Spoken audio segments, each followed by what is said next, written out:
എന്നെ കരയിപ്പിച്ചൊരു സംഭവമാണത്. ഡോക്ടർ ഇഷാൻ അഹമ്മദ് എന്ന് പറഞ്ഞ ഒരു പാകിസ്ഥാനി ഡോക്ടറുണ്ട്.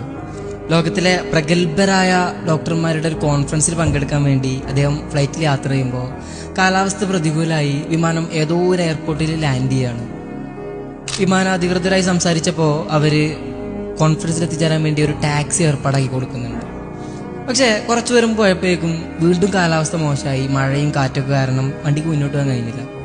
മൊബൈലിലാണെങ്കിൽ ആരെയും ബന്ധപ്പെടാൻ റേഞ്ചില്ല. ആകെയുള്ളത് തൊട്ടപ്പുറത്തൊരു ചെറിയ കുടിൽ മാത്രമാണ്. അവിടെ ചെന്ന് നോക്കുമ്പോൾ ഒരു പ്രായമായ ഉമ്മ നിസ്കരിക്കുന്നുണ്ട്. തൊട്ടപ്പുറത്തൊരു കുട്ടിയും കിടക്കുന്നുണ്ട്. അവരുടെ നിസ്കാരശേഷം കുടിക്കാൻ കുറച്ച് വെള്ളം ചോദിച്ചു. വെള്ളം കുടിച്ചു കഴിഞ്ഞപ്പോൾ അയാൾ ചോദിക്കുന്നുണ്ട്, എന്താ ഉമ്മ ഇതിന് പറ്റിയത്?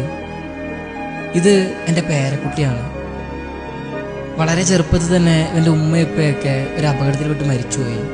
ഇവന് ഒരു മാറാരോഗവും പിടിപെട്ടു. എൻ്റെ കയ്യിലുള്ള എല്ലാ സമ്പത്തും വിറ്റിട്ടാണ് ഞാനിവനെ ചികിത്സിച്ചത്. പക്ഷേ ഒരു മാറ്റമില്ല. ഇപ്പോൾ നാട്ടുകാർ പറയുന്നുണ്ട് തെക്കൻ പാകിസ്ഥാനിൽ ഒരു വലിയ ഡോക്ടറുണ്ട്, അദ്ദേഹത്തെ കണ്ടാൽ ചിലപ്പോൾ ഇവൻ്റെ രോഗം മാറിയേക്കുമെന്ന്. പക്ഷേ അദ്ദേഹത്തെ കാണാൻ ഒരുപാട് പണം ആവശ്യം വരും, കുറേ കാലം കാത്തിരിക്കേണ്ടിയും വരും. അതുകൊണ്ട് എനിക്ക് ചികിത്സിക്കാനൊരു വഴിയില്ല. എന്നാലും ഞാൻ ദിവസവും അല്ലാഹുവിനോട് പ്രാർത്ഥിക്കുന്നുണ്ട് എന്തെങ്കിലുമൊക്കെ ഒരു വഴി തുറന്നു തരാൻ വേണ്ടി. അയാൾ ചോദിക്കുന്നുണ്ട്, എന്താണ് ഉമ്മ ആ ഡോക്ടറുടെ പേര്? പറയുന്നു, ഇഷാൻ അഹമ്മദ്.